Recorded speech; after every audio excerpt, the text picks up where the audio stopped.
Hey everybody, it's Mr. Marvin. In this video I'm going to explain to you your final research project assignment. So like we talked about in class, this research project is going to be your final assignment for our summer semester, and it is going to consist of three main parts. Those three parts are the background report, the position paper, and the annotated bibliography. So the annotated bibliography is kind of like a special works cited page, which we'll talk about at the end of the video. But the main paper itself is going to consist of essentially two halves. The first is the background report, and the second is the position paper, and we're going to do these one at a time, and then at the end of the semester we're going to put them all together to form a final comprehensive single research paper. So, as usual, I've got the assignment sheets open here on the left. Please have your hard copies handy and feel free to take notes, pause, rewind, do whatever you need to do to make sure that you fully understand everything in this video. All right, so the background report is going to be the first part of your research project, and this is only going to be about 750 to 1,250 words. So I'm giving you a bigger spread of word count this time around, because different topics are going to require or necessitate different levels of background. This part of the research project will be worth 18 points, same three equal categories: content, style, and formatting, 6, 6, and 6, just like the synthesis essay. As usual, all deadlines for this part of the assignment are on the course outline, as they are for all assignments and the entire research paper. So even though this is the only paper that we are technically calling a research paper, you should really think about all the papers that we've done so far in class as research papers of varying shapes and sizes. So with the close reading, you were doing research in the sense that you were reading a single article and responding to it in writing. And with the synthesis essay, you were reading and responding and thinking critically about a couple of articles and responding and wrestling with those in writing. And a big research paper like this is really just the same thing, but on a larger scale. And one of the things that makes a big research paper is that you have space, you have the words to sort of stretch out and share some of your research with your reader before you get to your own actual original argument. So, writing a research paper first requires that you learn a lot about your topic or issue. So just like all the papers, you're going to pick a topic or issue that is of interest to you. And first thing you're going to do is you're going to read a bunch about it. Many other people have likely written about and discussed your topic at length, so you must first learn and understand what has already been said. Doing so develops your expertise and enables you to contribute meaningfully to the conversation. So if you're going to participate in a conversation, which is what the whole they say, I say thing is all about, if you're going to participate effectively in a conversation, you have to have a sense of what people are saying about the topic. So it wouldn't really make sense for you to butt into a conversation between a group of people about a movie that you hadn't even seen yet, right? So you need to have a sense of what is being said. You need to have a sense of the topic. You need to have a sense of the different perspectives, and only then will you be truly qualified to participate in that conversation. So obviously this doesn't just mean finding the facts that are going to support your point of view. It means looking at the issue from all different perspectives, all different angles, and then deciding how you are going to enter into this conversation.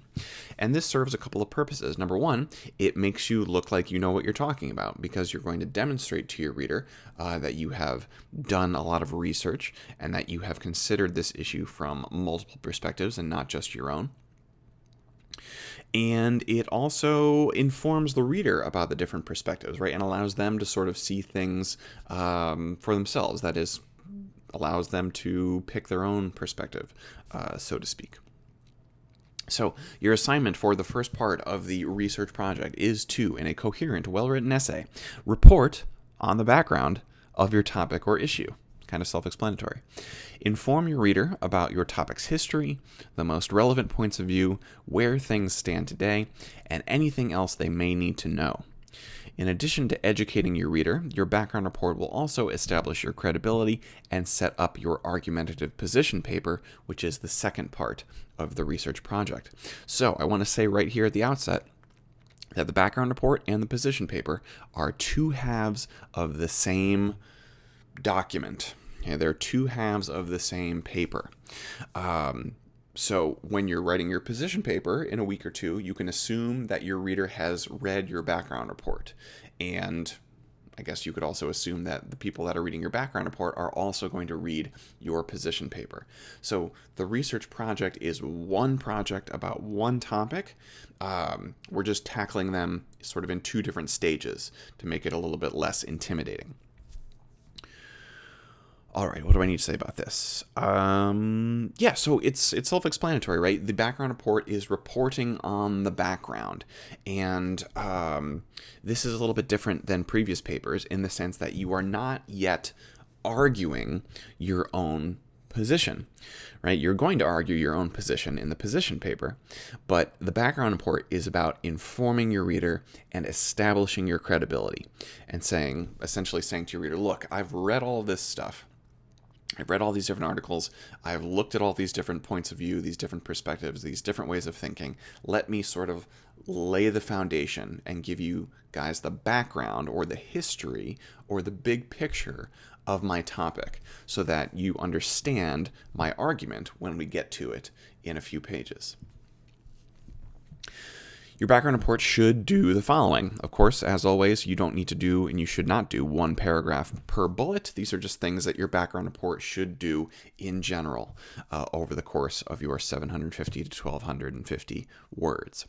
Explain the who's, what's, when's, where's, why's, and how's of the issues defining your topic. So this is a good way to sort of break down the background of your issue or your topic. Think about who is involved, what is involved, when is involved, where, why, how, right? All those different things. And if you can flesh out all those different questions, you'll be giving your reader a good sense of the complete picture. Of course, you're also going to need to cite relevant experts and summarize their main ideas. Who are they? What have they written? Why should we care? How do they help us understand the issues and your topic? So if there are some major players in your topic or the debate surrounding your topic, those might be people or individuals that you want to point out. And you can also use them to sort of represent the different points of view or the different sides of the argument, etc. Your background report is probably going to be organized in one of two ways, either chronologically or what we're going to call side by side. Chronological is exactly what it sounds like. It's a chronological review in which you explain how your topic began, what has happened, and where things stand today, right? So that's more of a, not historical, but yeah, chronological sort of look at when the issue started, how it has changed over time, and where we are now. And that would perfectly give your reader, kind of bring your reader up to speed for them to be able to follow your own argument in the position paper. The other option would be to do it side by side, in which you explain the sides of the issue one at a time, followed by how they compare and contrast. So if you don't feel like it's appropriate to do a chronological overview of your issue, you can also look at the different perspectives. So some people believe this, some people think this, these people disagree with these people because of this, there's another group that thinks this, right? And fairly and accurately representing each of those sides. But in either case, whether you're doing a chronological review or a sort of side-by-side perspective, you are giving the reader a sense of the big picture of your issue. And you're kind of withholding what you think about all of this. You're just informing the reader and you're demonstrating that you know a lot about the topic. And that establishes your credibility, and it also establishes your objectivity because you are demonstrating that you have thought about things from multiple angles. Include both journalistic and scholarly sources. So pretty much any source you find is going to fall into one of these two categories, at least as far as an English class is concerned. Journalistic sources are written by journalists, self-explanatory, and are intended for the public. So these are things that you might read for fun, even if you didn't happen to have to use them for an English paper. These can be things like newspapers, magazines, websites, blogs, YouTube videos, etc. Scholarly sources are written by scholars, and they are intended for other academics or students who are being forced to read them for their English papers. And these will be found in the library databases, which I will hopefully bring up in a moment. So all we want to do here is have a balance of different sources. What I'm trying to get you guys to avoid is just using the first 5 links that come up on Google, as well as I don't expect you to use only scholarly journal articles from the library databases. You want to have a balance of different kinds of sources. Again, that only helps to further your credibility. You're also going to find, invent, and demonstrate connections within the topic. You must show your reader how each aspect of the issue fits together to ensure they understand the big picture. So remember, the background report is about informing the reader. You're not arguing yet, and you're not really telling us what you think about all of these different things. You're just sort of educating us about the topic. Because the purpose of the background report is to inform your audience about the topic, you do not yet need to present an original thesis. This part of the research project is about explaining what they say. In your position paper, which we'll talk about next, you'll have a chance to argue about what you say. So just like our book is called They Say, I Say, the background report is the They Say, and the position paper is the I Say. Nevertheless, the background report is a formal paper in MLA format with a works cited page. So as always, if you need help, please do see me. Okie doke. So I think before I forget, at this point, I will bring up the library website and just give you guys a quick overview of TRCC. Okay, so from trcc.comnet.edu, there are probably a couple of different ways to do this, but what I like to do is go to Learning Resources and then go down here to the library link. This is also linked in the week, I guess it'll be the week 4 folder, so you'll be able to go right to the library page from there as well. That will bring you to the library's website, and what you're going to want to do is go down and look at the research tools. So there are some video tutorials here that I would like you to watch. Those are listed on the course outline. There are also some assorted guides and different resources here. And over here on the left is where you will find the library catalog as well as the library databases. So like I mentioned in class this evening, if we had more time, I would take you guys to the library and we would actually have a session with one of the librarians demonstrating how to use the library databases, etc. But unfortunately, since our time is at a premium, we'll have to settle for the video tutorials here. Very briefly, if you go into the library databases, you will eventually see a list of all the different databases, and Academic Search Premier is a very good one, as is JSTOR. What else might be good? CQ Researcher is good for getting an overview of the different sides of your typical sort of controversial, debatable topics, and there are a bunch of other resources here as well. So at this point, let me also say that I can certainly help you with your research, but you should be prepared to do a lot of trial and error when you are looking for sources. We are very used to Google giving us exactly what we're looking for immediately, but research very often works in the opposite way. You have to get comfortable with searching for something and not finding what you're looking for and having to refine your search terms. So I can certainly help you to the best of my ability over the internet, but the library staff, this is their job. Their job is to help people find things in the library. So I would recommend that your first stop actually be to get in touch with one of the librarians at the Three Rivers Library. Tell them what your topic is and they will help you find sources. Okay? All right, in the interest of keeping the video nice and short, let's go back to the assignment sheets. So that's the background report. This is what we're going to do first. I'm going to explain to you the position paper and the annotated bibliography in this video as well, because I want you to have a sense of the whole project, right? As opposed to just doing each piece in isolation. I want you to know how the whole thing is going to look. So we've talked about the background report. Now let's talk about the position paper.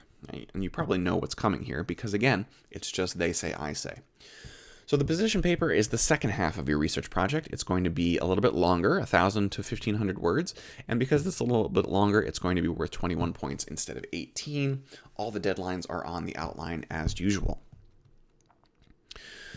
So once again, we're going to assume that your reader has read your background report, and then they're going to go right into your position paper.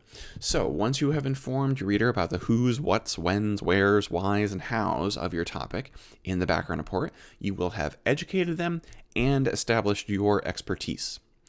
So that makes you qualified to present your own original analysis, synthesis, and interpretation of sources to deliver and support your own argument about the topic. Okay, so you've told everybody what everybody else says. Now you're going to tell us what you have to say, what your argument is. So your assignment in the position paper is to, in a coherent, well-written essay, present an original argumentative thesis and support it by analyzing evidence and synthesizing sources. You may assume your reader has read your background report, so they should already know everything needed to follow your argument. Your position paper should do the following things at some point. Present an original thesis statement about the topic that is specific, debatable, and relevant. Should sound familiar. As always, your thesis is your contribution to the conversation. Analyze evidence, explain what it means and what we should think about it. Tell us something we didn't know or realize. Discuss your research findings and how they relate to your thesis. You're also going to synthesize sources, just like you did in the synthesis essay. Find, invent, and demonstrate connections between sources and ideas in service of furthering your own position. Explain how this article's ideas and this article's ideas relate to each other. Do they fit together or not? If they're saying opposite things, what do we think about that? How does that make sense? How do we rationalize that difference?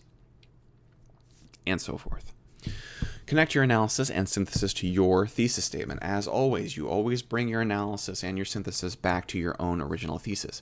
Does the evidence support your position? How? Why? If it doesn't, refute or qualify the evidence to maintain your position's validity and assert its superiority to other positions. And finally, draw conclusions. Summarize and interpret your ideas. Restate and revisit your thesis. Explain why it all matters. Make recommendations for the future. Call your reader to action. Leave them with a strong final thought. Okay? So this is all a research paper is. It's first a demonstration and an explication of the research that you've done. And then once you have presented the reader that research, then you enter into that research. You enter into the discourse or conversation with your own thesis, your own argument, your own analysis, your own ideas. Remember that the skills acquired in our close reading and synthesis essays are always available to you, and you can deploy them as needed.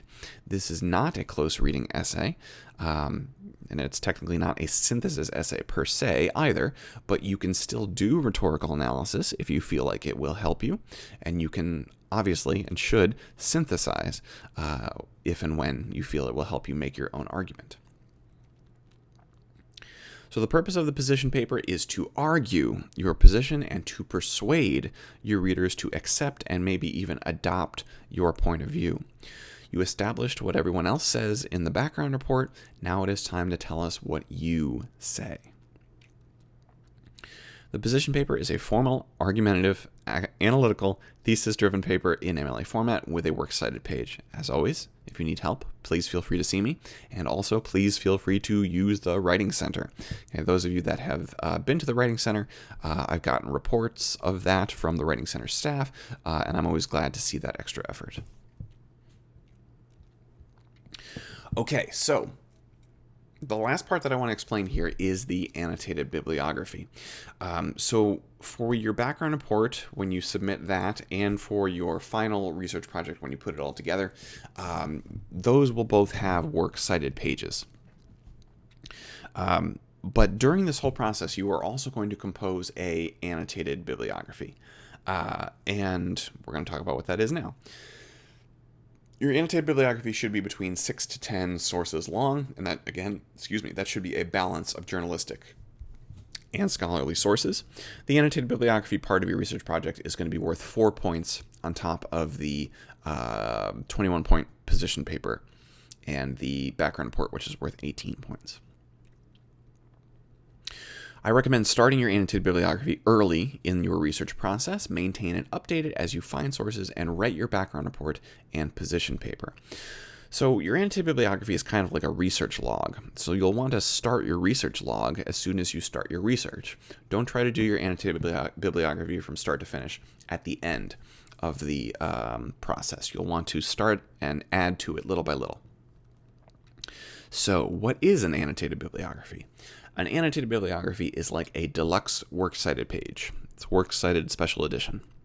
Each MLA formatted entry is accompanied by an annotation that provides the reader with commentary about the source. In its most basic form, an annotation should include a summary and an evaluation of the source. So I'm going to skip down to the bottom here where there's an example of what your annotated bibliography entries will look like. And I believe that I have also linked to the Purdue OWL's webpage about annotated bibliographies. So there's more information there in course resources as well as some more examples. Basically, an annotated bibliography is just like a works cited page, right? Your works cited page is a list of sources, hanging indents, last name, first name, title of the source, all that good stuff. The annotated bibliography is the same thing, except underneath each citation, okay, this is the citation, right? You've got the last name, first name, title of the article, title of the journal, etc., etc. Underneath each citation is an annotation, which is a short paragraph that summarizes the main ideas and analyzes or evaluates, I should say, evaluates the source's quality. Okay, so this is what it's going to look like. It'll just be a series of entries like this: citation, annotation, double spaced. The only thing you need to indent is the hanging indent for the citation. All right, so what do you put in this little paragraph here? In its most basic form, an annotation should include a summary and an evaluation of the source. So you could talk about things like the author's qualifications, if there are any biases to the source, the purpose and scope of the source. What is the purpose? Is it really long? Is it very focused and specific? Any rhetorical appeals of the source, if the author uses ethos, logos, pathos, kairos, etc., etc. And especially the usefulness of the source as it applies to your research, right? That's the important piece. Annotations may range from brief to very detailed. The point is to concisely explain the source's main ideas. So they talk about this, and then they talk about this, and then they talk about this, and to give the reader a sense of the source's quality. This is the part that everybody forgets. You don't just summarize, you summarize, but then you also explain to us how valuable the source is and why. So, your annotations do not need to be super long. I think 5 to 8 sentences is fine for a single annotation for a single source. And when I say 5 to 8 sentences, I mean 5 to 8 good sentences, not 5 to 8 C-spot run sort of sentences. Yeah. So, you may be asking yourself, Mr. Marvin, if we're going to do a works cited page, why do we need to do an annotated bibliography? And that is a great question. I'm glad you asked. The purpose of the works cited page is to list all of the works that you cite in a paper. But an annotated bibliography is a collection of all the research that you did, even the sources that you didn't end up using.